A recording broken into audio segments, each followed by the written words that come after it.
नमस्कार मित्रों, स्वागत है फिर से एक बार आपका। मैं हूं पंकज देशपांडे और आज हम बात कर रहे हैं एक और धमाकेदार टॉपिक के बारे में। मेरी ये इच्छा रहती है कि मैं आपको कुछ नया सिखाऊं, कुछ अलग सिखाऊं, जो कि आपको सामान्य रूप से कहीं नहीं मिलेगा या फिर प्रैक्टिकली भी जो चीज़ आपको समझने में बहुत दिक्कत होगी, ऐसी ही हम बातें करते हैं। और अलग अलग विषयों के ऊपर जो हमारी बातें चल रही है, उसी में हमारा आज का विषय है Who is actually paying the GST? अब इसमें ऐसा सोचने वाली बात है क्या, Who is actually paying GST? ये जो कंसेप्ट है, ये मैंने देखा है कि बहुत सारे लोगों को मालूम ही नहीं है। जब वैट था तब भी ये कंसेप्ट लोगों को मालूम नहीं था, और आज GST है तब भी ये लोगों को मालूम नहीं है। बहुत सारे लोगों को, आप अकाउंटिंग प्रोफेशन में आना चाहते हैं, आ रहे हैं, अब आपको ये कंसेप्ट तो बिल्कुल 100% पूरी शुद्धता के साथ में आपको ये मालूम होना ही चाहिए। तो आज हम बात करेंगे Who is actually paying GST इसके बारे में। तो चलिए मित्रों, बहुत ज़्यादा सस्पेंस मैं नहीं क्रिएट करता हूँ, हम एक्चुअली हमारा आज का विषय शुरू करते हैं। अब ये बात निकली कहाँ से, Who is actually paying GST, ये बात निकली कहाँ से? तो ये निकली इसलिए है बात क्योंकि मल्टीपल लेवल्स होते हैं हमारे ट्रांजैक्शन में। अब ये मल्टीपल लेवल्स कैसे हैं मैं आपको बताता हूँ। सबसे पहले होता है एक मैन्युफैक्चरर। मैन्युफैक्चरर कहीं से तो भी रॉ मटेरियल लेता है और कोई चीज़ मैन्युफैक्चर करता है। मैन्युफैक्चर करने के बाद ये देता है सुपर डिस्ट्रीब्यूटर को। सुपर डिस्ट्रीब्यूटर नाम का एक कंसेप्ट है, एक लेवल है बीच में।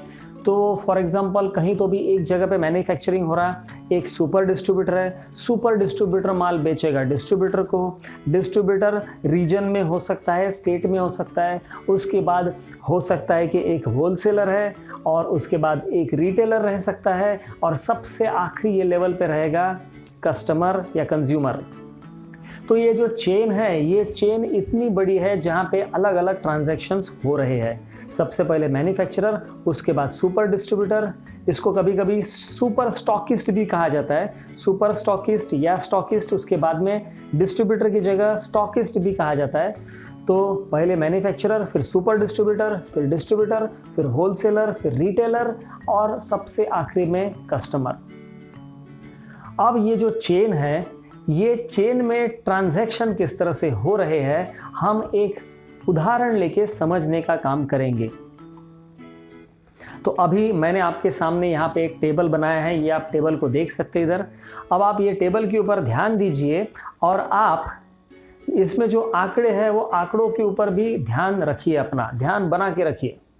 तो यहाँ पे देखिए, सबसे पहला कॉलम है मैन्युफैक्चरर का, उसके बाद सुपर डिस्ट्रीब्यूटर का। जो हमने चेन में सीक्वेंस देखा था वही सीक्वेंस है ये। सबसे पहले manufacturer, super distributor, distributor, wholesaler, retailer, और सबसे आखिरी में कस्टमर।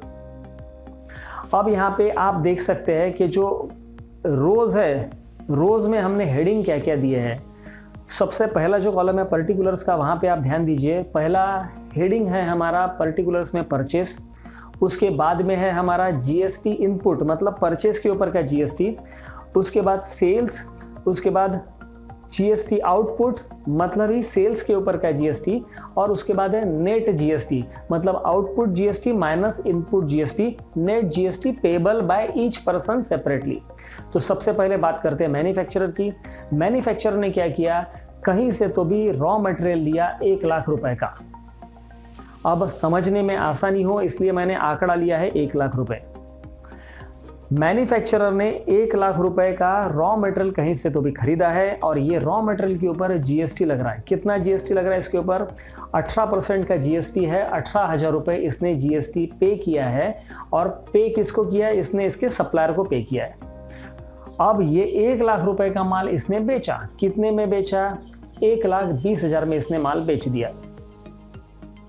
1 लाख रुपए में ये माल खरीद रहा है और 1,20,000 में ये माल बेच रहा है। 20,000 रुपये इसका प्रॉफिट है। अब जीएसटी वालों का कहना क्या है कि आपकी जो भी सेलिंग प्राइस है उसके ऊपर आपने जीएसटी चार्ज करना चाहिए। तो अभी ये जो सेलर है, सेलर मतलब ही मैन्युफैक्चरर, ये मैन्युफैक्चरर 1,20,000 रुपये के ऊपर जीएसटी चार्ज करेगा और बेचेगा। तो ये 1,20,000 का जीएसटी 18% कितना होता है? आप मेरे साथ में कैलकुलेट करें। मैं बोल रहा हूँ इसलिए मेरे ऊपर पूरी तरह से भरोसा मत रखें, आपको भी ये लेक्चर में इन्वॉल्व होना है, आपको भी कैलकुलेशन करना है। आप जितने भी मेरे वीडियोस देखते हैं, जितने भी मेरे सेशंस अटेंड करते हैं इस वीडियो के फॉर्मेट में, मेरी ये इच्छा है, आपसे नम्र निवेदन है मेरा कि इसको आप पिक्चर के जैसा मत देखिए, सीरियल के जैसा मत देखिए। सीरियल में और पिक्चर में समानता ये होती है कि वहाँ पे हमें कुछ भी नहीं करना होता है, सिर्फ हमें देखना होता है। यहाँ पे हम पिक्चर और सीरियल नहीं देख रहे हैं, हम लर्निंग प्रोसेस में हैं, हम बहुत सारी चीज़ें सीख रहे हैं और सीखते समय हमें खुद को भी उसमें भागीदार बनना है। बहुत सारी चीज़ें आपको मेरे साथ करना है, ये आप मेरे साथ में करके देखेंगे तो हमारी सीखने की जो प्रक्रिया है वो फास्ट भी होगी, अच्छी भी होगी और आप बहुत सारी चीज़ों को बेहतर ढंग से समझ पाएंगे। तो यहाँ पे देखिए 1,20,000 रुपये के ऊपर 18% आता है 21,600। अभी ये मैन्युफैक्चरर को गवर्नमेंट को जीएसटी देना है, ये कितना देगा? मैन्युफैक्चरर गवर्नमेंट को जीएसटी कितना देगा? Output GST minus input GST. आपके पास कागज, पेन, कैलकुलेटर, रबर शार्पनर सब कुछ है, मुझे मालूम है। नहीं होगा तो वीडियो पॉज कीजिए, उठिए अपनी कुर्सी से और इमीडिएटली जमा कीजिए। ये हमारे हथियार है, लड़ाई पे हम जब जाएंगे तो पूरे हथियार के साथ जाएंगे। कैलकुलेटर पे आप कैलकुलेट कीजिए, 21,600 माइनस 18,000 कितना आता है? वेरी गुड, ये आता है 3,600। अब ये मैन्युफैक्चरर 3,600 रुपीज़ गवर्नमेंट को देगा और इसकी जीएसटी के प्रति जिम्मेदारी खत्म। इसने अपनी जिम्मेदारी निभा दी है क्योंकि इसने 3,600 रुपये का पेमेंट गवर्नमेंट को कर दिया। अब इसने जो सेल किया था वो किसको किया था? सेल किया था इसने सुपर डिस्ट्रीब्यूटर को। तो सुपर डिस्ट्रीब्यूटर को सेल इसने किया, तो आप देखिए कि जो मैन्युफैक्चरर में सेल्स के कॉलम में 1,20,000 रुपये लिखे हैं, वही 1,20,000 रुपये सुपर डिस्ट्रीब्यूटर के लिए परचेज बन जाएगा। तो सुपर डिस्ट्रीब्यूटर 1,20,000 में माल खरीद रहा है, उसके बाद में ये इसके ऊपर जीएसटी भी लग रहा है। तो जीएसटी कितना है ये तो हमने अब भी देख लिया कैलकुलेट करके, ये आएगा 21,600। उसके बाद ये सुपर डिस्ट्रीब्यूटर सेल करेगा, सुपर डिस्ट्रीब्यूटर भी प्रॉफिट कमाएगा। समाज सेवा करने के लिए तो कोई बैठा नहीं है, सभी लोग अपना अपना प्रॉफिट ऐड करके माल आगे बढ़ाएंगे और आगे बेचेंगे। सुपर डिस्ट्रीब्यूटर का प्रॉफिट जनरली कम होता है, मार्जिन कम होती है। क्यों कम होती है? क्योंकि ये टर्नओवर बेसिस पे काम करता है, इसका टर्नओवर बहुत ज़्यादा होता है, मतलब इसको प्रॉफिट के लिए बहुत सारे ट्रांजैक्शंस इसके पास रहेंगे, इसलिए मार्जिन इसका कम रहेगा। तो इसने सिर्फ 5,000 रुपये ऐड किए। अब जीएसटी वालों का कहना, मैंने आपको इसके पहले भी बताया था कि जितना भी आपका सेल प्राइस है उसके ऊपर आप जीएसटी ऐड कीजिए। अब यहाँ पे जो प्रोडक्ट की बात हम कर रहे हैं वो प्रोडक्ट है 18% वाला, तो यहाँ पे 18% ऐड करके कितना आएगा? 1,25,000 का 18%। चलिए कैलकुलेट कीजिए, 1,25,000 का 18% आता है 22,500 रुपये। तो ये 22,500 आउटपुट जीएसटी बन गया। अब सुपर डिस्ट्रीब्यूटर कितने रुपए पे करेगा? Output GST minus input GST, ये भी आपको कैलकुलेट करना है तुरंत। चलिए कीजिए, वेरी गुड। ये आएगा आपका 900 रुपये, सिर्फ 900 रुपये। क्या मैन्युफैक्चरर ने देखिए कितने रुपए भरे? 3,600 रुपये भरे। सुपर डिस्ट्रीब्यूटर भर रहा 900 रुपये। अब ये कहानी आगे बढ़ रही है। सुपर डिस्ट्रीब्यूटर ने जो सेल किया वो किसको किया? ये डिस्ट्रीब्यूटर को सेल किया। तो सुपर डिस्ट्रीब्यूटर का सेल मतलब डिस्ट्रीब्यूटर का परचेज बन जाएगा, इसके ऊपर भी जीएसटी आएगा। अब ये सुपर डिस्ट्रीब्यूटर अपना माल फिर से खुद का मार्जिन ऐड करके, खुद का प्रॉफिट ऐड करके बेचेगा। इसने प्रॉफिट थोड़ा सा ज़्यादा ऐड किया, सुपर डिस्ट्रीब्यूटर का प्रॉफिट थोड़ा कम रहेगा मार्जिन, डिस्ट्रीब्यूटर का मार्जिन थोड़ा ज़्यादा रहेगा। इसने 7,000 रुपये ऐड किए। फिर से जीएसटी वालों ने इसे कहा कि आपका जो भी सेलिंग प्राइस है उसके ऊपर 18% ऐड करके आपको माल बेचना है। इसने 18% ऐड किया, 18% आया 23,760। अब नेट जीएसटी पेबल आपको फिर से कैलकुलेट करना है, चलो करो। Net GST payable for super distributor कितना है? Net GST payable for super distributor is 1260। देखिए इसका मार्जिन बढ़ गया तो जीएसटी पेबल भी बढ़ गया। सुपर डिस्ट्रीब्यूटर के केस में मार्जिन कम था तो जीएसटी पेबल कम था, डिस्ट्रीब्यूटर के केस में मार्जिन बढ़ गया तो जीएसटी पेबल भी बढ़ गया है। अब फिर से कहानी आगे बढ़ रही है, कहानी ख़त्म नहीं हुई हमारी। अब ये माल खरीद रहा है होलसेलर, तो होलसेलर ने माल खरीदा जो डिस्ट्रीब्यूटर ने उसको बेचा। डिस्ट्रीब्यूटर ने जितने में बेचा था उतने में ही इसने खरीदा, मतलब 1,32,000 रुपये में खरीदा। 1,32,000 रुपये के ऊपर जीएसटी होलसेलर पे करेगा। किसको पे करेगा? अपने सेलर को, मतलब डिस्ट्रीब्यूटर को। डिस्ट्रीब्यूटर जीएसटी पे करेगा सुपर डिस्ट्रीब्यूटर को, सुपर डिस्ट्रीब्यूटर पे करेगा मैन्युफैक्चरर को। तो ये कहानी आगे भी जा रही है, पीछे भी जा रही है। तो 1,32,000 रुपये के ऊपर जीएसटी जो पेमेंट होगा, ये पेमेंट कौन करेगा? होलसेलर करेगा डिस्ट्रीब्यूटर को। अब ये माल बेच रहा है, ये भी समाज सेवा नहीं कर रहा है, तो ये माल कितने में आगे बेच रहा है? इसने 10,000 रुपये अपने ऐड किए हैं और 10,000 रुपये ऐड करने के बाद में 1,42,000 में इसने माल ये सेल कर दिया। किसको सेल किया? ये सेल हो रहा है रिटेलर को, याद रखिए। अब जीएसटी के अनुसार इसके ऊपर जीएसटी चार्ज होगा। सेलिंग प्राइस जो भी है उसके ऊपर जीएसटी चार्ज होगा। सेलिंग प्राइस के ऊपर जीएसटी 18%, कितना आएगा? 25,560 रुपये, 25,560। अब 25,560 यहाँ पे जीएसटी चार्ज हो रहा है। नेट जीएसटी पेबल आप कैलकुलेट कीजिए। चलिए, net GST payable for wholesaler कितना आएगा? 25,560 माइनस 23,760। ये आप अगर कैलकुलेट करेंगे तो आपका अमाउंट आता है 1,800। देखिए यहाँ पे होलसेलर का मार्जिन बढ़ गया तो उसका जीएसटी भी बढ़ गया। जिसने जितना ज़्यादा प्रॉफिट कमाया उसने उतना ज़्यादा जीएसटी पे किया है। सबसे ज़्यादा प्रॉफिट फिलहाल किसने कमाया है? सबसे ज़्यादा प्रॉफिट फिलहाल कमाया है मैन्युफैक्चरर ने, तो उसका आप जीएसटी अमाउंट देखिए सबसे ज़्यादा है। अब ये चेन में दो हमारे कैरेक्टर, दो पात्र और बचे हुए हैं। तो ये दो कैरेक्टर कौन कौन है? एक है रिटेलर, एक है कस्टमर। अब हम रिटेलर की अगर बात करें तो रिटेलर ने माल खरीदा है 1,42,000 में, जो उसको बेचा था होलसेलर ने। होलसेलर का सेल देखिए 1,42,000 है और रिटेलर का परचेस 1,42,000 है। इसके ऊपर जीएसटी उतना ही आएगा 25,560। अब ये रिटेलर ये भी तो समाज सेवा नहीं कर रहा है, ये भी अपना प्रॉफिट ऐड करके माल आगे बेचेगा। तो इसने इसका प्रॉफिट एकदम से ज़्यादा ऐड कर दिया। कितना ऐड किया? देखिए 1,70,000 में माल बेच रहा है ये और खरीद रहा है 1,42,000 में। तो इसका प्रॉफिट कितना हो गया? प्रॉफिट हो गया है 28,000 रुपये, 28,000 इसने कमाए हैं। अब ये 1,70,000 रुपये के ऊपर जीएसटी चार्ज करेगा और जीएसटी चार्ज करके इसका जीएसटी अमाउंट आएगा 30,600। 30,600 माइनस 25,560 कितना आएगा? चलिए आप कैलकुलेट कीजिए।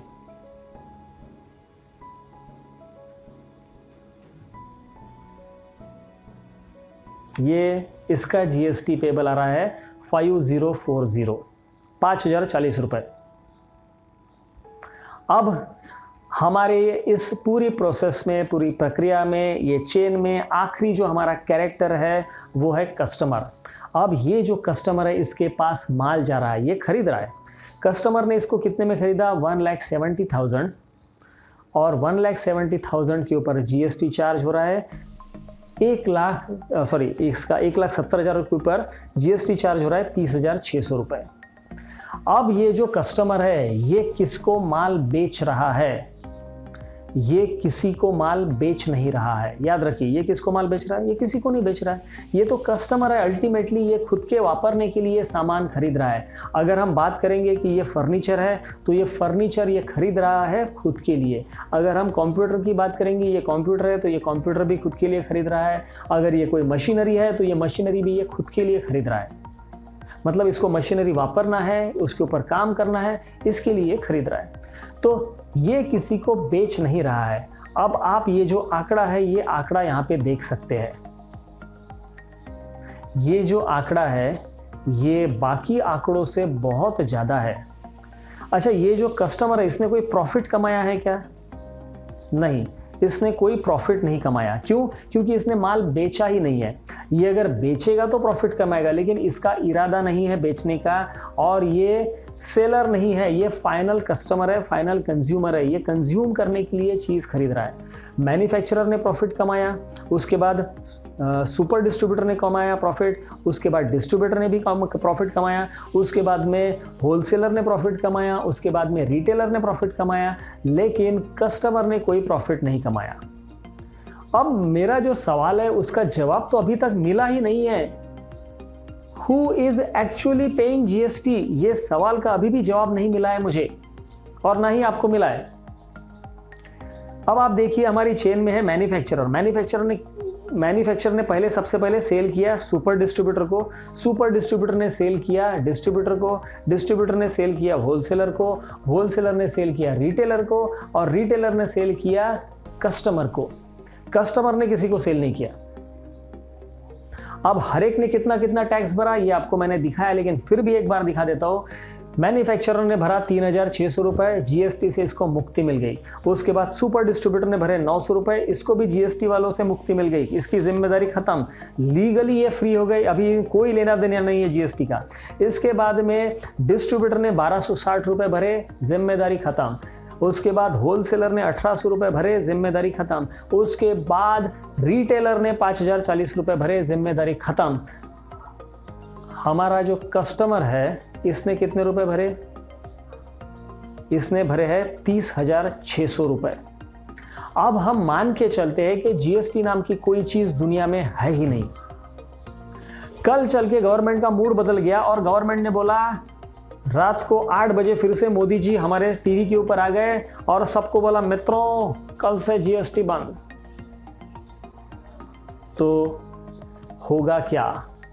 मोदी जी ने कल से जीएसटी बंद बोल दिया, कल से नहीं, आज रात को 12 बजे से। उनका स्टाइल है हमेशा बोलते हैं कि आज रात को 12 बजे से बंद। तो पहले उन्होंने बोला था, नोटबंदी के समय पे बोला था कि 500 और 1000 के नोट आज रात को 12 बजे से बंद। उसके बाद अभी टीवी पे आए, बोले आज रात को 12 बजे से ट्रेन फ्लाइट सब बंद, जो जहाँ पे है वही रहे, हमें सबको घर में बंद कर दिया था उन्होंने।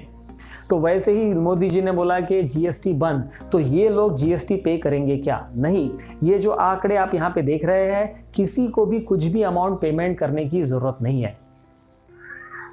अब आप एक बात याद रखिए कि यहाँ पे हर कोई, मतलब ये कस्टमर के ऊपर का जो लेवल है, यहाँ पे हर कोई जो जीएसटी पे कर रहा है, मैन्युफैक्चरर जैसे 3600 रुपये पे कर रहा है, ये किसकी जेब से जा रहे हैं? ये मैन्युफैक्चरर खुद की जेब से दे रहा है क्या? नहीं, ये मैन्युफैक्चरर खुद की जेब से नहीं दे रहा, ये वो ले रहा है सुपर डिस्ट्रीब्यूटर की जेब से। सुपर डिस्ट्रीब्यूटर 900 रुपये भर रहा है। सुपर डिस्ट्रीब्यूटर किसकी जेब से पैसा निकाल रहा है? सुपर डिस्ट्रीब्यूटर पैसा निकाल रहा है डिस्ट्रीब्यूटर की जेब से, क्योंकि वो उसको सेल कर रहा है। डिस्ट्रीब्यूटर किसकी जेब से पैसा निकाल रहा है? डिस्ट्रीब्यूटर पे कर रहा है 1260 रुपये, ये निकाल रहा है होलसेलर की जेब से। होलसेलर पे कर रहा है 1800 रुपये, ये निकल रहा है रिटेलर की जेब से। और रिटेलर जो है 5400 रुपये पे कर रहा है, ये किसके जेब से निकल रहे हैं? ये कस्टमर की जेब से निकल रहा है। और कस्टमर की जेब से एक्चुअली कितने रुपए जा रहे हैं? कस्टमर की जेब से एक्चुअली जा रहे हैं 30,600 रुपये। ये बाकी जितने भी ऊपर के लोग हैं, कस्टमर के ऊपर के लोग, ये अपनी जेब से 1 रुपया भी जीएसटी नहीं दे रहे हैं। आज की तारीख में हम जो कैलकुलेशन कर रहे हैं, ये 18% वाला कैलकुलेशन है। ये 28% हो गया, 38% हो गया, 58% हो गया, 98% हो गया, या फिर ये 118% हो गया, 100 से भी ज़्यादा हो गया, 200%, 500%, 1000% भी हो गया। तो भी ये ऊपर के जितने भी लोग हैं, कस्टमर छोड़ के जो ऊपर के लोग हैं, इनकी जेब को 1 रुपए का भी फटका नहीं लगने वाला है। इनका प्रॉफिट 1 रुपए से भी कम नहीं होगा, याद रखिए आप, क्योंकि ये अपनी जेब से कुछ भी नहीं दे रहे। कल चल के जीएसटी बंद हो गया तो भी इनका प्रॉफिट पे कोई असर नहीं होगा। कल चल के जीएसटी इनका 18% के बदले 800% हो गया तो भी ये सब जाएगा आखिरी वाले आदमी की जेब से। जो डीलर है जो रजिस्टर्ड पर्सन है उसको जीएसटी से कोई फर्क नहीं पड़ रहा है, सिर्फ उसका कॉम्प्लायंस बढ़ गया, मतलब गवर्नमेंट के साथ में उसका इंटरेक्शन बढ़ गया, उसको रिटर्न फाइल करना है, पेमेंट करना है, असेसमेंट, नोटिसेस, इंक्वायरी, ये सबको झेलना है उसको, ये फ़र्क उसके लिए पड़ रहा है। लेकिन उसको प्रॉफिट में कोई फर्क नहीं पड़ रहा, उसको कहीं पर भी धक्का नहीं लग रहा है। तो अभी आपके समझ में आ गया होगा कि who is actually paying GST. GST पे करने वाला है ये मतलब कौन? आपने ये कूली पिक्चर ज़रूर देखी होगी, ये फिल्म देखी होगी आपने। इसमें अमिताभ बच्चन का एक गाना है और गाने का ही ये फोटो है, सारी दुनिया का बोझ हम उठाते हैं। तो आप याद रखिए कि ये जो ऊपर के लोग हैं, ऊपर के लोग मतलब मैन्युफैक्चरर से लेके रिटेलर तक, ये इनका बोझ उठाने वाला व्यक्ति कोई और है। ये अपनी जेब से 1 रुपया भी जीएसटी नहीं दे रहे हैं, ये दूसरे की जेब से पैसा निकाल रहे हैं और गवर्नमेंट को दे रहे हैं। तो सारी दुनिया का बोझ हम उठाते हैं। तो ये बोझ उठाने वाला व्यक्ति कौन है? याद रखिए, इट्स कस्टमर।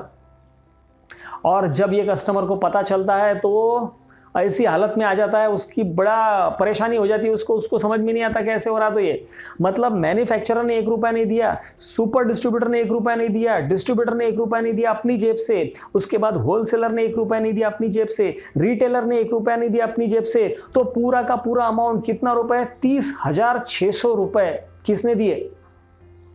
30,600 रुपए एक अकेले कस्टमर ने दिए हैं, इसकी जेब से ये पैसा गया है। आप देखिए, अगर 18% जीएसटी है तो चेन में ये अमाउंट बढ़ के कितना हो गया आखिरी लेवल तक आते आते। और यही अगर 18% का जीएसटी 28% हो जाएगा तो ये कितना हो जाएगा? तंबाकू ये जो प्रोडक्ट है इसके ऊपर 28% का जीएसटी है और उसके ऊपर एडिशनल सेस लगता है। और ये जो सेस है, इसके पहले के वीडियो में मैंने आपको दिखाया था सेस का परसेंटेज, जो जीएसटी कंसेप्ट वाला वीडियो है हमारा, उसमें मैंने आपको समझाया था कि सेस का परसेंट है 3% से लेके 290% तक। तो आप देखिए, ये तंबाकू जैसे जो प्रोडक्ट होते हैं इसे गवर्नमेंट की भाषा में, जीएसटी की भाषा में कहा जाता है डीमेरिट प्रोडक्ट। डीमेरिट मतलब गवर्नमेंट की इच्छा है कि ये प्रोडक्ट नहीं बिकने चाहिए, इसके लिए उसके ऊपर भारी टैक्स लगाया जाता है। भारी टैक्स का मतलब मान के चलते हैं कि जहाँ पे 28% जीएसटी है और प्लस 290% मतलब 290% का सेस उसके ऊपर लग रहा है। तो ऐसा सब मिला के ये जो अमाउंट है, ये अमाउंट भयंकर हेवी अमाउंट हो जाएगा। और ये हेवी अमाउंट पूरा का पूरा अमाउंट अपनी जेब से, खुद की जेब से भरने का काम कस्टमर करेगा। अभी रिसेंटली कल मैं टीवी पे न्यूज़ देख रहा था, दिल्ली में लॉकडाउन के बाद में सरकार ने शराब की दुकानें खोल दी। क्यों? क्योंकि सरकार के पास रेवेन्यू नहीं आ रहा था। तो सरकार के पास रेवेन्यू आना चाहिए ऐसा दिल्ली सरकार को लगा। बाकी राज्यों में भी ये दुकानें खुल गई, लेकिन दिल्ली सरकार ने क्या किया कि सोशल डिस्टेंसिंग मेंटेन करने के लिए दिल्ली सरकार ने एक आइडिया लगाई कि मतलब शराब के ऊपर 70% एडिशनल टैक्स बढ़ा दिया। 70% मतलब जो भी टैक्स उसके ऊपर था, अब दिल्ली गवर्नमेंट का टैक्स कितना है मुझे नहीं मालूम, लेकिन न्यूज़ में चल रहा था कि 70% एडिशनल टैक्स लगा दिया। 70% एडिशनल टैक्स लगाने के बाद में, अच्छा एक चीज़ मैं आपको बता दूं, शराब ये जो प्रोडक्ट है अल्कोहल फॉर ह्यूमन कंजम्पशन, इसे जीएसटी की भाषा में कहा जाता है अल्कोहल फॉर ह्यूमन कंजम्पशन।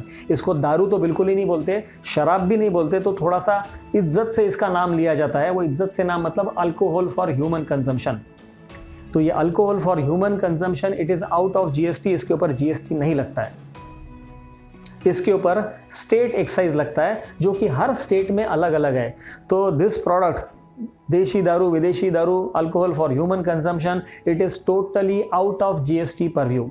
तो स्टेट एक्साइज दिल्ली में कितना है ये मुझे नहीं मालूम, तो जो भी होगा उसके ऊपर 70% का additional state excise Delhi government में लगा दिया।